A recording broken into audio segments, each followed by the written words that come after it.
우리가 성경을 보다가 보면 믿음의 사람들이 하는 행동이 어떤 측면에서 보면 참 우리가 도저히 흉내낼 수 없는 그런 훌륭한 일들을 하는 반면 어떤 모습 속에서는 우리보다 더 못하다는 그런 모습을 볼 때가 있습니다.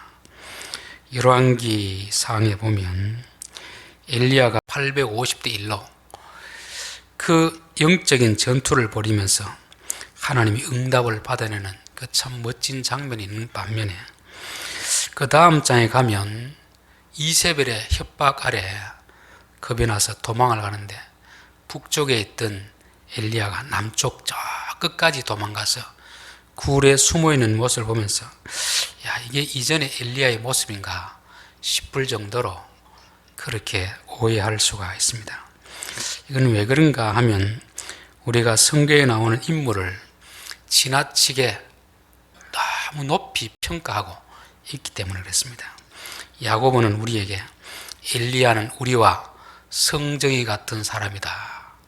그가 아무리 큰 능력을 행했다 하더라도 그 능력은 엘리야에게서 나온 것이 아니고 하나님에게서 나온 것이고 그 위협 앞에서 도망가는 그 모습이 우리와 같은 모습이다. 그렇게 말씀하고 있습니다.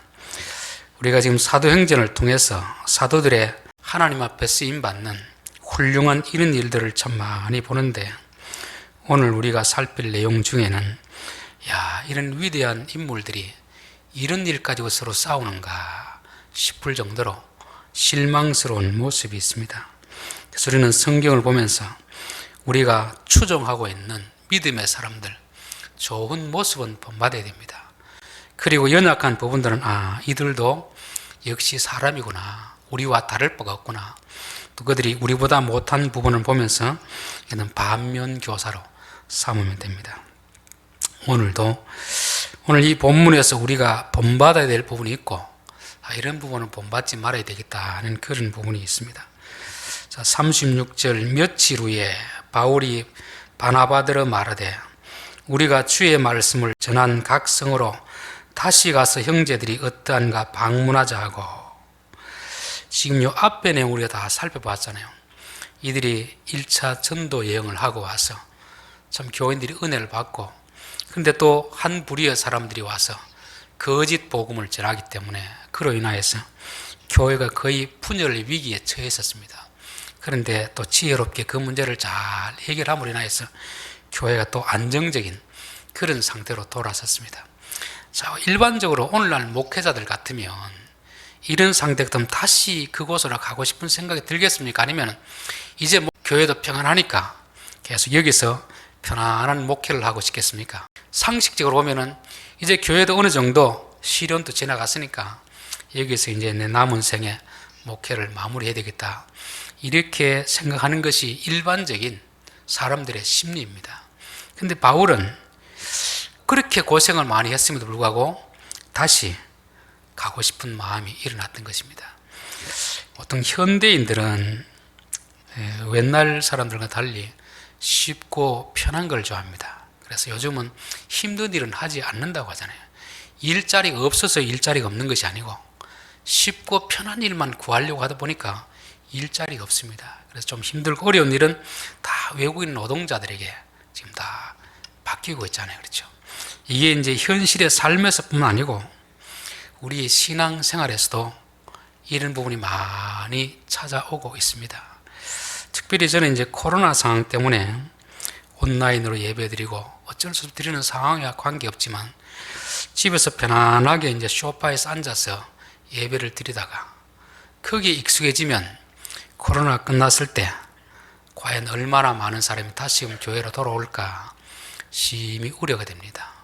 사람들이 좋은 것을 경험하고 편한 것을 경험하면 다시 이전에 나쁜 것으로, 어려운 것으로 돌아가기는 참 어렵습니다. 그래서 너무 쉽고 편한 것이 어쩌면 우리로 하여금 영적인 나태함에 빠지게 해서 영적으로 자꾸 퇴보되는 그런 길을 갈 수가 있는 것입니다. 그래서 성경에 절기를 정하고 지키라고 할 때도 6월절에도 추수할 때에도 보면 누룩 들지 않는 빵을 좀 먹어라.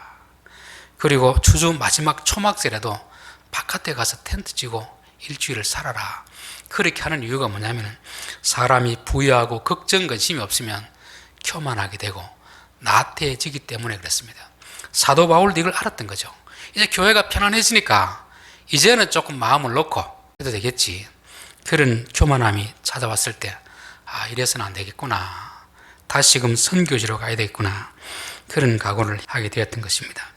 히브리서 11장 26절에 그리스도를 위하여 받은 수모를 애굽의 모든 보화보다 더 큰 재물로 여겼으니 이는 상 주심을 바라봄이라. 모세가 애굽 궁궐에 있었으면 자기 하고 싶은 거 누리고 싶은 거 다 누렸는데 그것을 포기하고 애굽 궁궐을 뛰쳐나와 가지고 이스라엘 백성과 함께 고난당하는 길을 선택했던 것도 바로 신앙생활에서 너무 편한 가운데 있으면 우리의 믿음은 자꾸 떨어지기 때문에 그런 것입니다.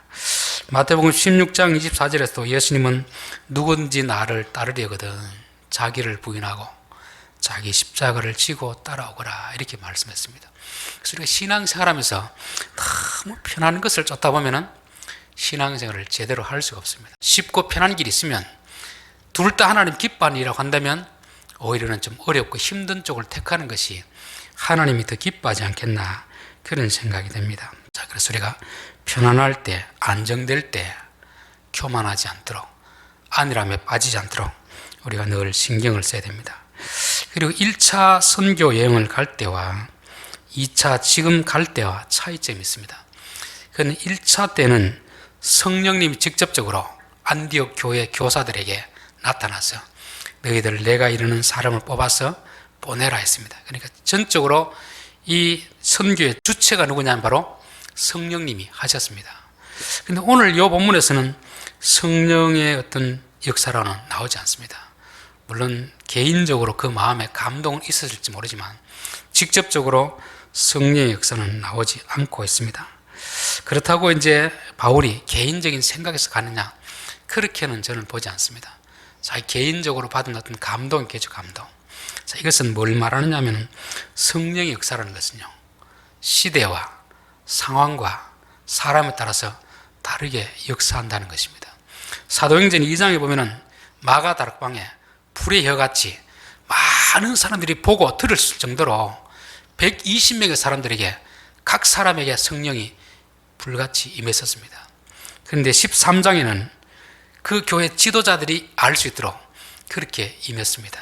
그런데 오늘 본문에서는 아무도 모르게 누구에게만 사도 바울만 알 수 있을 정도로 그렇게 감동을 주셨습니다. 또 16장 그 다음에 가면은 하나님 계속 길을 막으시는데 자꾸 이렇게 피해가다 보니까 밤에 환상인지 꿈인지 누군가 꿈 가운데서 우리를 와서 좀 도우십시오 하는 그런 내용들. 사도 바울은 그것을 성령의 인도하심이라 알고 그렇게 따라갔던 것입니다. 그렇기 때문에 성령의 역사는 참으로 다양하게 일어나고 있습니다. 우리는 어떤 큰 경험을 하고 나면 자꾸 또 그렇게 하나님 역사하기를 기다리는 거죠. 그렇죠? 엘리야도 열왕기상 18장에서 하늘에서 불이 내려와서 하나님 응답하니까 19장에 여전히 하나님 그렇게 말씀하기를 기대했습니다. 그래서 분명히 음성은 들리는데 굴 밖으로 나와서 보니까 큰 불 가운데서도 계시지 않고 지진 가운데서도 계시지 않고 폭풍 가운데도 계시지 않고 세미한 음성 들릴 듯 말 듯 들릴 듯 말 듯 그렇게 말씀하시는 것입니다. 그래서 우리는 항상 성령의 역사에 대해서 어떤 한 번의 경험이라든지 다른 사람의 특별한 경험을 기준으로 하면 많은 경우에 우리 말씀하시는 그 성령의 인도하심을 놓칠 수가 있다는 것입니다. 자, 사도 바울이 결국 가고자 했던 것은 그들이 복음을 전한 사람들이 어떻게 되었는가, 주의 말씀을 전한 각 성으로 다시 가서 형제들이 어떠한가 방문하자 하고 복음을 전하고 예수 믿게 하고 교회를 세우고 왔잖아요. 그러면 그들이 도대체 지금 제대로 있는지 없는지, 이게 마치 농부의 심정이요 어머니의 심정입니다. 어머니의 심정. 농부가 씨를 뿌려 놓으면 잘 자라는지 잘 안 자라는지 밭에 가고 싶은 마음이잖아요. 뿌려 놓고 아무런 관심이 없다면 그건 농부가 아니잖아요. 그렇죠? 어머니가 아기를 낳아놓고 아기가 잘 크는지 못 크는지 관심을 가지는 게 정상적 아닙니까? 사도 바울도 바로 농부의 심정, 어머니의 심정으로 그렇게 가고 싶었던 것입니다. 자, 37절 바나바는 마가라는 요한도 데리고 가고자 하나 바울은 밤빌리아에서 자기들을 떠나 함께 일하러 가지 아니한 자를 데리고 가는 것이 옳지 않다여. 이 바울이 어떤 감동을 받았는지 자기 개인적인 생각인지 몰라도 바나바에게 우리 다시 선교를 갑시다. 원래 1차 때 갔던 그곳으로 가서 그들이 신앙생활을 잘하고 있는지 갑시다 하니까 그래 갑시다 오케이 했습니다. 근데 문제는 하나 조건이 있습니다. 지난번에 갔다 중간에 그냥 그만두고 마가를 데리고 가자. 바나바는 데리고 가자. 바울은 안 된다. 이런 문제로 충돌이 났습니다. 보통 보면 이제 큰 문제 앞에 사람들이 다 동의랍니다. 동의. 근데 문제는 구체적인 부분으로 들어가면 깨집니다. 그래서 디테일 속에 악마가 있다. 그런 말이 있습니다. 큰 틀에서는 다 합의가 잘 되는데 정작 그 세부적인 상황이 들어가면 깨어진다는 것을 말씀하고 있습니다. 물론 이유는 다 있겠죠. 바나바는 생질이니까 또 얘가 부잣집 아들로 태어났잖아요. 청년이니까 아주 경험도 없고 또 더 중요한 것은 갈 때까지만 해도 바나바가 주도적으로 역할을 감당했습니다. 그런데 그곳에 가면 어느 순간부터 바울이 이제 실질적으로 제일 대표적인 그런 것을 하면서 마가의 마음에 조금 상처가 있었는지도 모릅니다. 여러 가지 이유가 있었겠지만 거기서 이제 자기는 더 이상 못 가겠다고 나와버린 것입니다. 그런데 바울은 그 상황에서 참 많은 상처를 받았던 것 같습니다. 그래서 이 사람 더 이상 데려가서는 안 된다. 이 사람에 대한 생각도 사람마다 다 다르거든요. 바나바는 성격 자체가 좀 어떻습니까? 좀 관대한 사람이고 포용력 있는 사람이고 잘못한 사람을 잘 용서해주는 그런 사람입니다. 근데 바울은 좀 완벽주의 사람이거든요. 완벽주의 사람의 특징이 뭐냐면은 좀 대충 하는 걸 잘 용납을 못합니다. 그런데 문제는 다른 사람도 그렇게 해주기를 원하는 것입니다. 그렇기 때문에 너무 성격이 깔끔하고 완벽주의하고 같이 사는 사람은 참 힘듭니다. 왜? 자기만 그런 것을 추구하는 것이 아니고 다른 사람도 그렇게 되기를 바라기 때문에 힘든 것입니다. 그래서 바나바는 바나바의 성격으로 마가를 데리고 가자고 하는 것이고 바울은 바울의 성격을 가지고 안 된다고 이렇게 하는 것입니다. 여기 이제 데리고 가자, 데리고 가는 것은 옳지 않다. 이 표현이 헬라 성격의 문법으로 보면 이제 미완료라 돼요. 미완료. 우리나라에는 뭐 과거, 현재, 미래 이렇게 하는데 이 헬라어라든지 히브리어에는 이 시도 중요하지만 상이 중요해요. 상태. 이게 언제 시작했냐보다도 이게 완료가 됐느냐, 미완료가 됐느냐 이게 중요한 거거든요. 미완료가 됐다는 아직도 끝나지 않고 계속 반복되고 있다는 말입니다. 그러니까 바나바는 웬만하면 데려가자. 안 됩니다. 이게 계속 의견이 계속되면서 조금 더 이게 좁혀질 그럴 기미가 보이지 않는 그런 상태를 말씀하고 있습니다. 그러니까 대화를 하면 대화가 더 이상 안 되는 그런 상황까지 갔습니다. 여러분 여기서 여러분 같으면 이런 자리에서 누군가 한 사람은 양보해야 되잖아요. 한 사람을 데리고 가고 안 데려가는 게 그렇게 중요한 건 아닌데 끝까지 두 사람 한 사람도 굽질 않고 있습니다. 그럴 때 여러분 생각에는 누가 양보를 해야 될 것 같습니까? 적어도 누군가 한 사람은 양보하기를 원합니다. 우리가 생각할 때는 바나바가 관대한 사람이니까 좀 양보해야지 이런 생각을 할 수도 있고 또 한편에서는 그래도 바울이 양보해야지. 바울이. 왜냐하면 바울에게 있어서 바나바는 어떤 사람입니까? 생명의 은인이나 마찬가지거든요.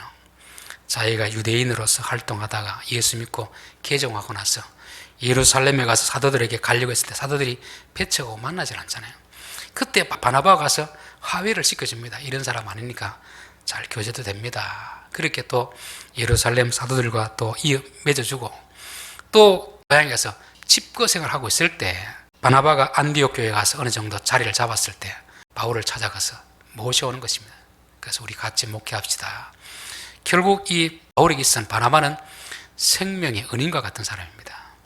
그러면 아무리 이 생각이 틀리더라도 바울이 자기 생각을 접고 바나바의 생각을 따라가야 이게 인간적인 도리가 아니겠습니까? 우리에게도 누군가 내게 큰 은혜를 끼친 사람이 있다고 하면 어떤 문제를 부딪힐 때 적어도 그 사람이 내 생각과 맞지 않으면 내 생각을 접어주는 것이 이게 그 사람에 대한 최소한의 예의고 도리입니다. 도리. 그렇죠. 여러분 만약에 아버지가 옆집 아저씨하고 싸우는데 분명히 봤을 때 누가 잘못했습니까? 아버지가 잘못했습니다. 그럼 자식은 누가 편을 들어야 되죠? 옆집 아저씨 편 됩니까? 아버지 편을 들어야 되잖아요. 그렇죠? 가서는 그분이 잘못했다 하지만 아버지에게 와서는 아버지가 잘했습니다. 이게 자식이 할 도리거든요. 옳고 그름을 떠나가지고 인간적인 예의에서 보면 바울은 바나바에게 양보해야 됩니다. 그게 뭐 그렇게 큰 문제인지 몰라도 결국 둘은 양보하지 않고 오늘 39절에 보니까 심히 다투어 피차 갈라서니 되어 있습니다. 우리 한글 성경을 보면 음성도 좀 높아지고 거의 막 주목이 오고 가기 직전까지 가지 않았나 그런 이렇게 보여질 수가 있습니다. 그런데 이제 요 헬라어 성경에 보면은 심이라는 말은 없습니다. 심이라는 말고 그냥 다투다는 말이 의견 충돌이 나다. 의견 충돌. 그게 아주 샤프한 날카로운 의견 충돌이 나다. 그런 단어입니다. 그리고 또 요 단어는 신약 성경에 단 2번 쓰이는데 한 번은 지금 오늘 여기 사도행전에 써 있고 또 한 번은 히브리서 10장 24절에 써 있습니다. 서로 돌아보아 사랑과 선행을 격려하며 한편에서는 격려하다 이런 뜻이 있고 한편에서는 심히 다투다 그러니까 의견 충돌이 아주 강하게 일어나다 이런 두 가지 뜻이 있습니다. 그러니까 단어는 하나인데 의미는 두 가지입니다. 하나는 좀 부정적인 의미로 있고 하나는 좀 긍정적인 의미가 있습니다. 그러니까 어떻게 한 단어인데 비슷한 의미가 있으면 좀 이해하기 쉬운데 왜 이렇게 서로 다른 의미를 가지고 있을까 한번 좀 생각해 봐야 되는 것입니다. 창세기 2장 25절에 보면 아담과 그의 두 사람이 벌거벗었으나 부끄러워하지 아니하니라. 3장 1절에 그러나 뱀은 여호와 하나님이 지으신 들짐승 중에 가장 간교하니라. 이 간교하다는 말은 지혜롭다는 말입니다. 벌거벗다는 말하고 간교하다는 말이 히브리어 어원 같습니다. 여러분 이게 너무 말이 안 맞잖아요. 똑같은 단어에서 하나는 벌거벗다는 말이고 하나는 지혜롭다는 말입니다. 그래서 제 나름대로 가만히 고민을 해봤습니다. 왜 똑같은 하나의 단어인데 어떤 곳에서는 벌거벗다고 해놓고 어떤 곳에서는 지혜롭다고 했을까를 생각해 보니까 에덴 동산 안에서는 벌거벗는 것이 뭐겠습니까?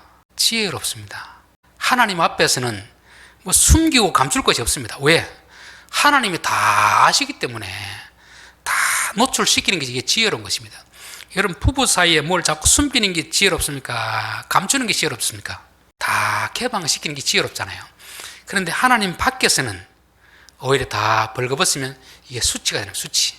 우리가 하나님 안에서는 벌거벗는 것이 곧 지혜이기 때문에 하나의 단어에 이 두 가지 의미를 숨겨두고 있는 것입니다. 오늘 이 단어도 마찬가지겠죠. 여기서는 심한 다툼이다 이렇게 해놓고 뒤에서는 격려하다 이런 단어를 뒀습니다. 그럼 결국 이 두 의미를 조합해서 보면 의견이 심하게 다투어질 때는 싸우지 말고 서로 격려해라 이런 뜻으로 해석하는 것이 옳지 않겠나 그런 생각이 됩니다. 그래서 이건 진리의 문제가 아닌 그런 어떤 문제로 인하여서 서로 다투고 한치의 양보도 없을 때 그때 우리가 한번 생각해야 될 교훈은 첫 번째는 누군가 한 사람이 양보하는 게 제일 좋습니다. 그렇겠죠? 누군가 한 사람이 그러면 믿음 좋은 사람이 양보해라든지 좋은 건 누가 양보하는 게 제일 좋겠습니까? 이 말씀을 듣는 우리가 양보하는 것입니다. 그래 내가 손해보더라도 내가 양보하지. 그런데 이제 양보가 안 될 때는 오늘 이 단어처럼 서로 이게 의견이 일치될 수 없다는 결론이 이르면 더 이상 상대방을 설득시킬 필요도 없고 이제는 격려. 그래 당신의 생각이 그러면 그렇게 하십시오. 나는 내 생각이 이러니까 어떻게 할 수 없겠습니다. 그리고는 마지막 어떻게 됩니까? 이제는 결별하고 결별 서로 다른 길을 갈 수밖에 없습니다. 왜냐하면 그 속에도 또 하나님의 또 다른 계획이 있을 수 있기 때문에 그렇습니다. 그래서 오늘 여기 심히 다투었다는 것은 막 멱살 잡고 싸우는 게 아닙니다. 의견이 너무 자기 주장이 강하니까 이거는 바나바도 양보하지 못하고 바울도 양보하지 못하니까 결국 그 서로의 다름을 확인하고 나서 어떡합니까? 서로에게 격려하고 그렇게 이제 결별하는 것을 말씀하고 있습니다. 자, 바나바는 마가를 데리고 배 타고 쿠브로로 가고 바울은 실라를 택한 후에 형제들에게 주의 은혜의 부탁음을 받고 떠나 수리아와 길리기아로 다니며 교회들을 견고하게 하느라 이 의견이 조금도 좁혀주지 않고 서로 각자의 주장이 옳다고 하니까 결론 이들은 갈라서면서 그래, 당신이 생각하는 옳은 대로 하십시오. 저는 제가 옳다고 하는 대로 하겠습니다. 이렇게 하고 서로 갈라서서 이제 떠나게 되는 것입니다. 근데 만약 이게 정말 다투어서 이렇게 떠났다고 하면 마음에 분노가 있을 거 아닙니까? 그런 마음을 가지고 선교를 가면 선교를 갈 수 있겠습니까? 없겠습니까? 그 마음을 가지고는 선교는 안 되거든요. 그러니까 이들은 적어도 그런 분노한 마음이 아니고 서로의 생각이 이만큼 다르구나. 그럼 각자의 길을 가는 것이 옳겠다. 그렇게 생각하고 이제 떠나는 모습이 39절, 40절 모습입니다. 그런데 떠나는 모습이 조금 다른 걸 볼 수 있습니다. 자, 먼저 가자고 했던 사람 누구죠? 바울이 가자고 했습니다. 그렇죠. 근데 실제로 그곳으로 먼저 가는 사람 누굽니까? 바나바가 갑니다. 왜? 마가를 데려가면 되기 때문에. 근데 바울은 누가 가려고 했습니까? 바나바가 가려고 했는데 바나바가 마음이 안 맞으니까 갈 수가 없습니다. 그래서 신라를 선택하는 그 시간이 필요한데 그 시간 버는 동안에 마가가 먼저 가버렸습니다. 그러니까 바울 같은 경우는 참 황당한 거죠. 그렇죠. 원래 그곳으로 가려고 했는데 그곳으로 바나바가 가버리니까 그쪽으로 따라가기도 뭐하고 다른 데 가기도 뭐하고 고민하고 있는 그런 상태입니다. 그런데 이 바나바가 갈 때는 교인들의 반응이 나타나지 않습니다. 반응. 교인들이 어떻게 했다는 반응이 나타나지 않습니다. 그런데 바울이 갈 때는 바울은 신라를 택한 후에 형제들에게 주의 은혜의 부탁함을 받고 떠나 이렇게 되었습니다. 우리 이 번역만 봐서는 무슨 의미인지 잘 이해가 안 되는데 공동 번역에 보면은 한편 바울로는 신라를 택하여 주님의 은총을 비는 교우들의 인사를 받으며 현대 성경에도 신도들이 주님의 은총을 빌어주는 가운데 현대인의 성경에 보면은 신자들의 축복을 받고 이렇게 됐습니다. 선교지를 떠나는데 바나바가 갈 때는 교인들이 나와서 인사도 안 합니다. 근데 바울이 갈 때는 사람들이 가서 잘 다녀오십시오. 기도하겠습니다. 이런 반응이 나오고 있습니다. 왜 그렇겠습니까? 교인으로 적어도 누구 편을 드는 거죠? 바울 편에 서 있습니다. 바울 편에. 우리가 이제 가정에서도 그렇고 교회에서도 그렇고 내가 하고 싶은 대로 할 수는 있습니다. 고집을 할 수는 있잖아요. 힘이 있는 사람이 자기 고집대로 할 수가 있습니다. 근데 그렇게 했을 때 남은 가족들이 어떻게 반응하는가를 봐야 됩니다. 그 일에 남은 가족들이 참 잘했습니다. 이렇게 할 수도 있고 싸늘하게 아무런 반응하지 않을 때도 있습니다. 교회에서 어떤 일을 하면서 그럴 수 있잖아요. 목사나 장로님이 자기 고집대로 밀어붙일 수가 있습니다. 그럼 자기 고집대로는 됐는데 교인들은 싸늘한 반응을 보일 때가 있습니다. 그렇게 한다는 건 내가 봤을 때는 잘못한 것 같아요. 적어도 어떤 일을 했을 때 교인들이 잘 다녀오십시오. 기도하겠습니다. 이 정도의 반응 나와야 되지 않습니까?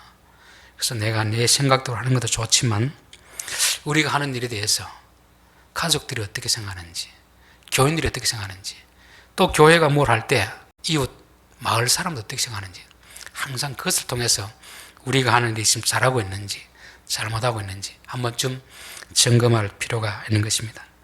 또 더 중요한 내용은 성경이 더 이상 바나바에 대해서는 관심을 안 가집니다. 참 신기하잖아요. 그래서 바나바는 사도행전 15장 이 이야기를 끝으로 더 이상 사도행전에 나오지 않습니다. 물론 다른 곳에서는 바울이 바나바를 언급하는 건 나오지만 사도행전에서는 더 이상 바나바를 언급하지 않습니다.